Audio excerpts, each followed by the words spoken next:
The M3 and M5 light tanks, known as Stuarts, or Honeys for the British, were a common sight in World War II, as they participated in combat from 1941, and although they were based on obsolete pre-war designs, they stayed in service until the end of the war.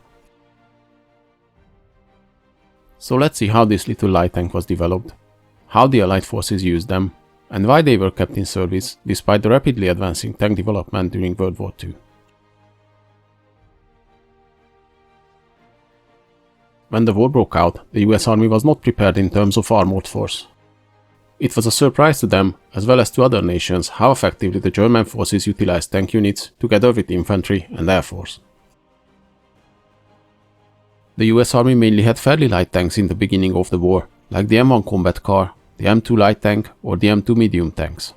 All of them conventional early or mid-1930s designs, which were already obsolete by 1940.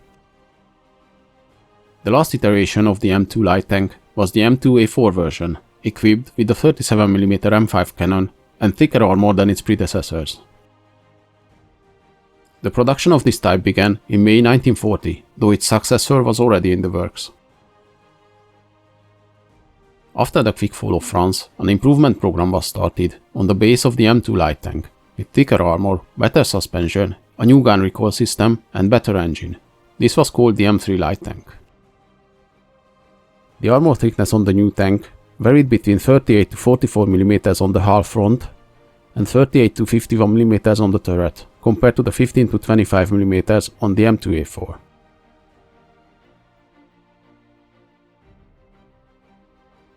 The M3 followed the basic shape of the M2 light tank. From afar, the easiest way to tell them apart is the rear idler, which was raised on the M2 and was low on the M3 variants, helping to create a lower ground pressure. On the first batch of the M3 light tanks, they kept the 5 machine guns featured on the M2, but later the sponsor machine guns were dropped. So the M3 Stuart's development was very straightforward, as it was based on the M2 light tank. The army actually knew the M3 is still an obsolete design, and already in early 1941 a new project was started to replace them. That was the light tank T7 project. The project consumed a lot of resources and time, but in the end, after several different prototypes and ideas, it was cancelled in 1943, with more than 2 years wasted. This was the reason the M3 Stuart was only replaced by the M24 Chaffee from 1944, and that's why some units used the M3 all the way to the end of the war. If you want to see a more detailed breakdown of the failed T7 project, I talked about that in detail in my M24 Chaffee video, so I recommend you watch that. As usual, you can find the link in the end of this video or in the description. Now let's see the specifications of the M3. The main armament on the M3 light tanks was the 37mm M5 and later M6 cannon. The secondary armament consisted of 5 30 caliber machine guns on the early models and 3 on the later models. The armor on these tanks varied between 25 and 51mm, which in the early years of the war was considered not bad for a light tank. Actually, the Stuarts were similarly armed and armored as the German Panzer III tanks they faced in 1941 and 42. On the later M5 and M3A3 models, the front glacis was changed to a more sloped but only 29mm thick plate. The M3 and M3A1 variants used a Continental air-cooled radial engine. The M5 used twin Cadillac V8 engines.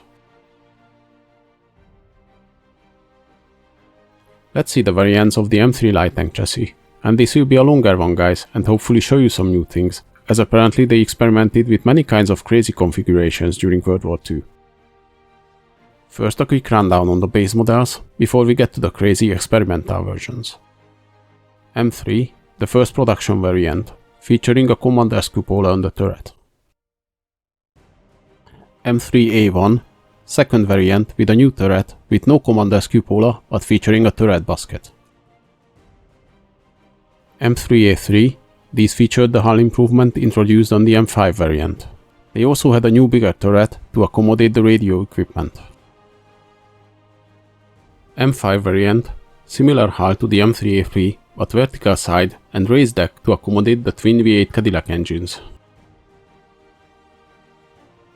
M5A1, This was an M5 chassis with an upgraded M3A3 turret. M8 variant. This was an M5 chassis with an open turret and a 75mm howitzer.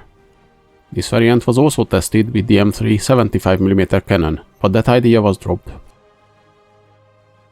And with that we get to the more interesting prototypes, so I hope you will find this interesting. T27 and T29 mortar motor carriage. This was an M5 chassis with the turret removed and an 81mm or 107mm mortar installed. T56 and T57 gun motor carriage.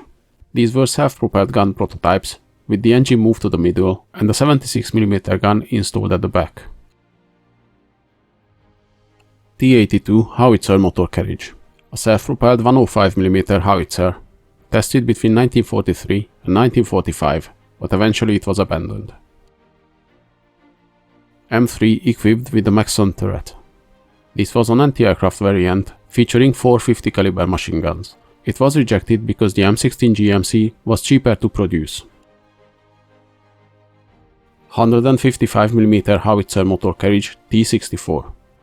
This was a lengthened M5 chassis featuring a 155mm M1 howitzer. T65 gun motor carriage. Anti-aircraft variant featuring a 40mm Bofors gun on a lengthened M5 chassis. It was abandoned for a similar idea on the M24 chassis. 20mm multiple gun motor carriage T85.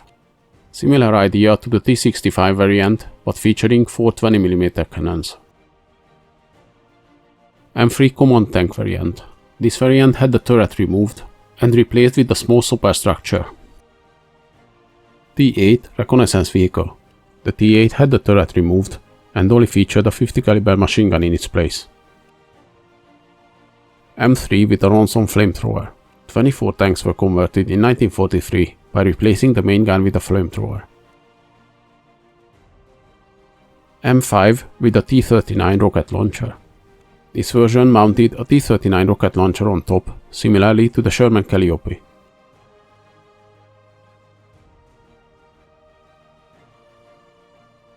The first to use the M3 light tanks in combat were the British forces from mid-1941.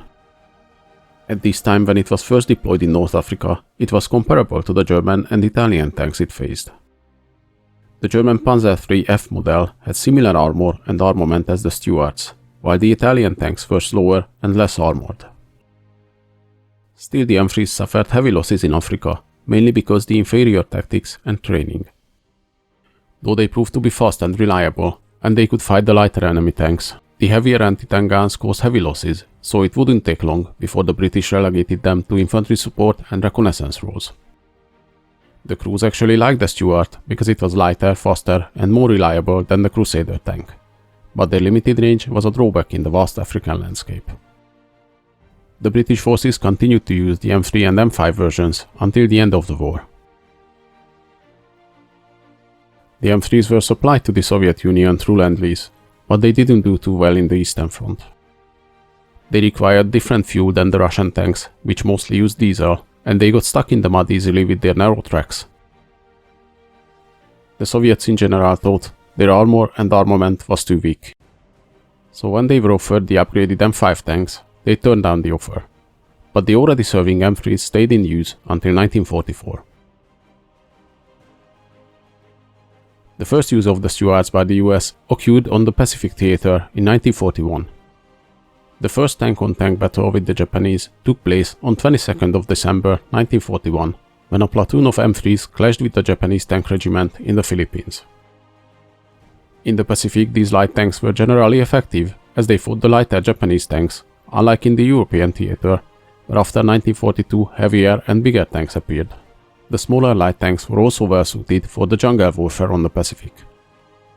By late 1943, the Marine Corps tank battalions were started to convert to M4 Shermans, but many Stuarts stayed in service until the end of the war. The US joined the North African campaign in 1942 with a large part of its armored force made up by M3 Stuarts. After suffering losses, especially seeing the numbers after the Battle of Catherine Pass, the US forces came to the same conclusion as the British and held the Stuarts from tank-on-tank combat. They soon reorganized them as scouting elements attached to medium tank battalions.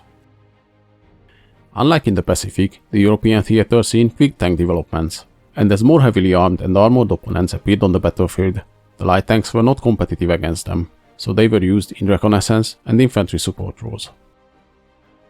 To fix this, the Stuart was planned to be replaced earlier, but because of the failure of the earlier mentioned T-7 program, its replacement, the M24, arrived late in the war. The number of Stuarts produced was so high, over 25,000, many units used them until the end of the war. Though the M3 Stuart was basically just an upgrade from the pre-war M2 light tanks, and going into World War II, they've quickly been surpassed by newer designs. They were still very useful in the war effort as reconnaissance and infantry support tanks. On the Pacific, facing the relatively rare and lighter Japanese tanks, they were quite useful in tank-on-tank combat as well. Though they were not the best, strongest or biggest of World War II tanks, the little Stuarts were worth remembering for their participation in the war. Hope you guys enjoyed this video. Please leave a like and in the comments let me know if there's any interesting events or vehicles you'd like to see.